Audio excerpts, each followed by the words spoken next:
Bueno, pues cuando empecemos todo esto, que vamos, fue María Luisa y que nos empezó a liar a todos, bueno, a todas, yo quería presentar algo de, bueno, de lo que hago, ¿no? De la ciencia como química que hago, pero claro, tenía que pensar mucho lo que quería porque quería que fuese algo práctico para que la gente lo viese, ¿no? Y lo entendiese, no simplemente venir y contar mi charla e irme.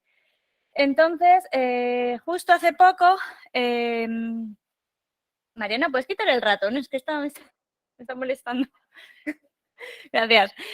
Justo hace unos meses hice con una colega del Instituto de Cerámica y Vidrio, Esther Enríquez, que ahora está en el Instituto de Óptica, también del Consejo, un trabajo que había salido de unos meses antes de una cosa que había hecho yo. Entonces voy a empezar con el origen, ¿vale?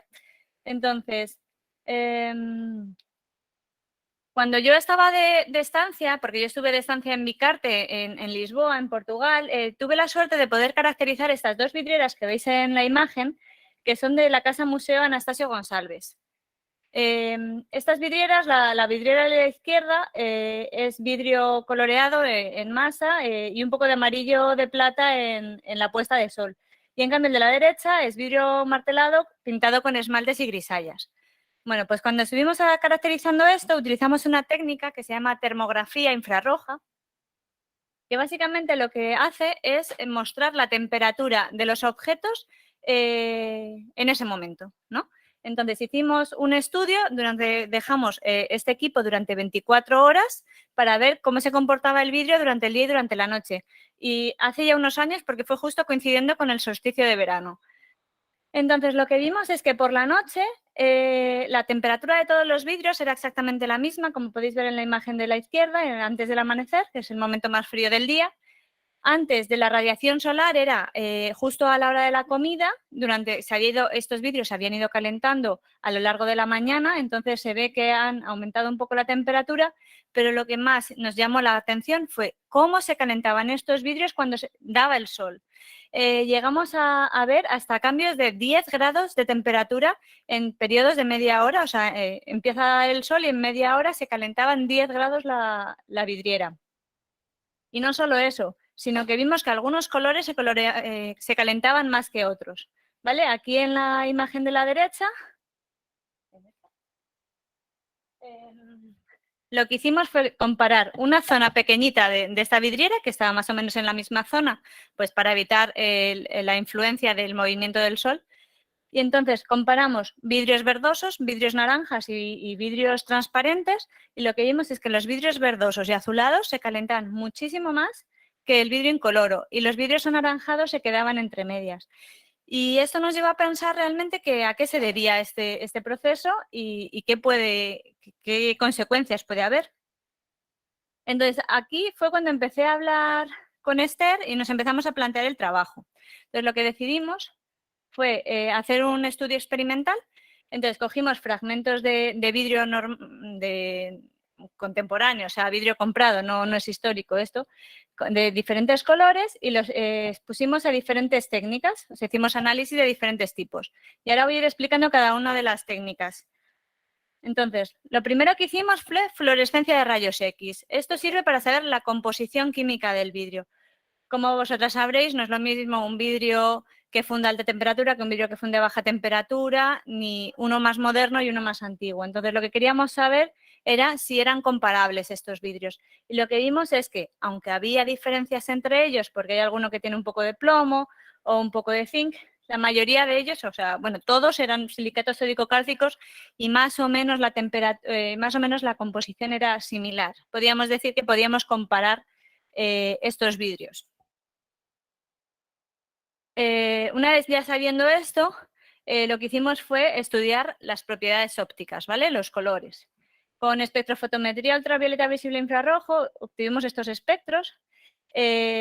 Básicamente lo que nos dicen los valles, ¿no? Las zonas que van para abajo, es dónde está absorbiendo ese vidrio. Y esto nos va a decir qué compuesto, qué especie es la que está absorbiendo. Pues, por ejemplo, tenemos que los verdosos y los azulados absorben por el cobre, por el hierro, y el manganeso es el que da el color violeta, ¿no? Lo que todos más o menos sabemos. El marrón era la mezcla entre el verde y el violeta. Y El amarillo y el rojo era amarillo de plata y rojo rubí de nanopartículas, vamos, que era lo habitual. No hicimos el estudio con nada raro. Pero no solo eso, esta técnica también nos va a dar dónde absorben el infrarrojo. Bueno, en el ultravioleta, en el visible y en el infrarrojo, pero sobre todo el infrarrojo es importante porque es el que nos va a decir lo que se calienta, ¿vale? Como podéis ver, los vidrios que están en el infrarrojo, o sea, la banda esta,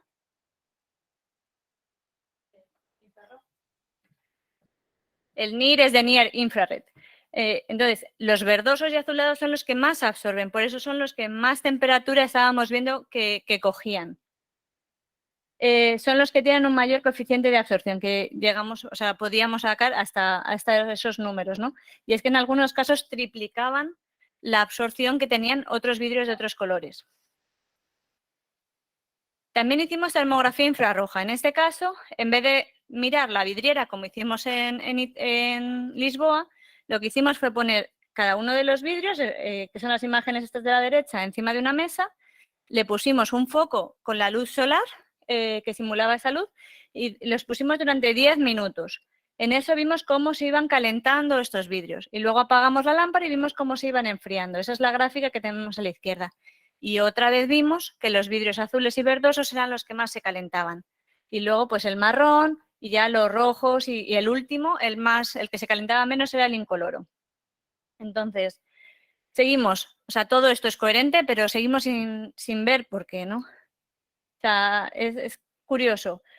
No solo eso, sino que también hicimos conductimetría térmica. Esto básicamente es, tenemos este que es el vidrio, entonces ponemos por aquí, calentamos por aquí y vemos cómo traspasa ese calor, ¿vale? O sea, todos sabemos que el vidrio es aislante, pero puede ser más o menos aislante. Entonces, lo que vimos que el verde, el azul y el turquesa eran los vidrios que más conductividad térmica tenían, los vidrios que más rápido hacían que se traspasara el calor. Por último, hicimos dilatometría, es decir, vemos cómo estos vidrios iban, cómo se expandían, cómo crecían con la temperatura. El análisis de dilatometría está pensado sobre todo para temperaturas más altas, ¿no? Pues llegamos hasta 600 grados. Obviamente, en condiciones normales de museos y en el exterior no llegamos a esa temperatura. Entonces, lo que hice fue centrarme en la temperatura como mucho hasta 100, entre 30 y 100 grados centígrados, por tener una estadística, ¿no? Y lo que vimos es que los vidrios azules, turquesas y verdes eran los que más se dilataban, es decir, pero mucho más que el vidrio incoloro, lo podéis ver, o sea, el turquesa está en 105 y el incoloro está en 97,5. Esto tiene un gran problema y es que aquellos vidrios que tengan mucha diferencia entre esa dilatación, lo que puede ocasionar es incompatibilidad térmica. Es decir, ese crecimiento y o sea, esa expansión y contracción del material puede causar problemas en la obra. Por eso he puesto esto aquí. ¿Qué significan todos estos resultados que hemos tenido? Un resumen.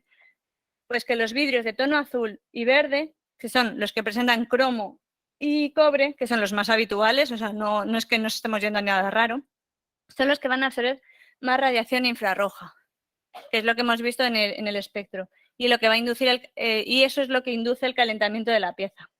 Por lo tanto, la pieza, cuando se expone a la luz solar, en el caso que nosotros vimos en la vidriera, o a una temperatura excesiva, pues un radiador o lo que sea, va a aumentar la temperatura del vidrio, va a dilatar, porque aumenta más que otros. Entonces, además, va a calentar el material adyacente. Si tenemos un vidrio por fusing, va a calentar más el vidrio que tenemos debajo, se va a calentar más que el vidrio que está alrededor, por esa transmisión. Y luego, lo peor de todo es que van a tener un enfriamiento mucho más rápido, que eso es verdad, perdonad que no lo he dicho, pero en aquí, la pendiente que tiene de caída el azul es mucho más rápida que, por ejemplo, el incoloro, es decir, se enfría mucho más rápido. Entonces, si tenemos un calentamiento más rápido que el material de al lado y un enfriamiento más rápido que el material de al lado, lo que vamos a tener son tensiones que van a acabar por hacer incompatibilidad térmica, que van a generar fisuras. La incompatibilidad térmica Numéricamente no está muy estudiada, pero se cree que se produce a partir de 5.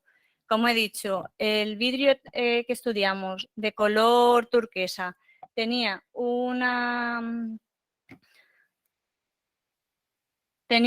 valor de dilatación de 105 y el incoloro de 97. Es decir, estamos a 7, estamos por encima de esa incompatibilidad.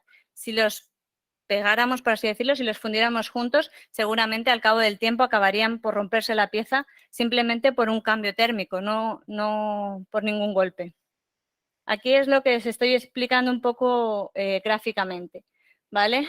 Como podéis ver, el vidrio azul tiene la flecha más grande, es decir, se expande más que el vidrio incoloro, que tiene la flecha más pequeña. Estas, calentamiento, enfriamiento, contracción, expansión, lo que va a hacer es que se formen fisuras, que acaben en fracturas y acabe con la obra acabe con esta forma, todo roto y pulverulento.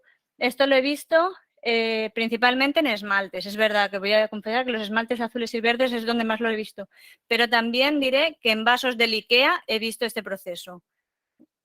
O sea, que se está produciendo no solo históricamente, sino también en vidrios contemporáneos que están fabricando a día de hoy.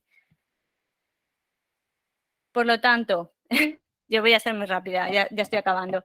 ¿Cómo solucionarlo? Bueno, pues la principal es saber qué material tenemos, que sé que por lo que he estado viendo, muchas sabéis con lo que estáis trabajando, pero bueno, confirmar realmente que el material es compatible entre sí. O sea, si es un material, si queréis hacer fusing, que sea material para fusing, no un material así que desconocido. Bueno, podéis utilizarlo, pero que sepáis que a lo mejor en algún momento la obra puede llegar a romperse. Y en el caso de que no lo sean y queramos utilizar mismo ese material, utilizar un material intermedio que tenga una dilatación intermedia entre las dos, porque así lo que va a hacer es que al expandirse el material, lo que va a hacer es en forma de abanico. Entonces, las tensiones van a ser mucho menores que si lo tenemos el material y este se expande un poco y este se expande mucho. Y, obviamente, evitar grandes temperaturas. Yo solo os lo digo, 10 grados de diferencia solo por la luz solar. O sea, creo que llegamos a temperaturas de más de 40 o 50 grados en la vidriera. Y eso, nosotros no interaccionamos con nada, simplemente pusimos la máquina y vimos lo que sucedía. O sea, eso estaba, imaginaos, todos los días en esa vidriera, día tras día, ese cambio de temperaturas de más de 10 grados. Y ya está. Espero que os haya sido de utilidad.